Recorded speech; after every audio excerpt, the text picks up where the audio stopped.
Günün ənənəvi olaraq hava haqqında məlumatın diqqətinizə çatdıracağıq. Qeyd eləyək ki, bugün aprel ayının 22-sidir və aprelin 23-nə olan hava haqqında məlumatı Milli Hidrometeorologiya Xidmətinə istinadən diqqətinizə çatdırırıq. Belə ki, Bakıda və Abşeron yarımadasında aprelin 23-də hava şəraiti dəyişkən buludlu olacaq, arabir tutulacaq. Əsasən yağmursuz keçəcək və məlumatda bildirilir ki, gündüz bəzi yerlərdə qısa müddətli az yağış yağacaq, səhər ayrı-ayrı yerlərdə duman olacaq. Cənub-qərb küləyi isə səhər şimal-qərb küləyi ilə əvəz olunacaq. Havanın temperaturu gecə 9-13 dərəcə isti, gündüz isə 15-18 dərəcə isti olacaq.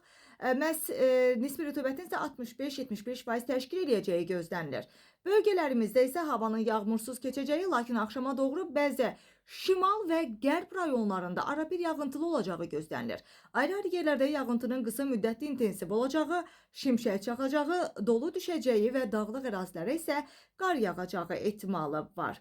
Və bəzi yerlərdə arabir duman olacaq və arabir güclənən qərb küləyi əsəcəyi də ehtimal edilir. Havanın temperaturu gecə 7-12 dərəcə isti olacaq, gündüz isə 20-25 dərəcə isti olacağı gözlənilir. Dağlarda isə gecə 1-6 dərəcə isti, gündüz isə 13-18 dərəcə isti olacağı proqnozlaşdırılır.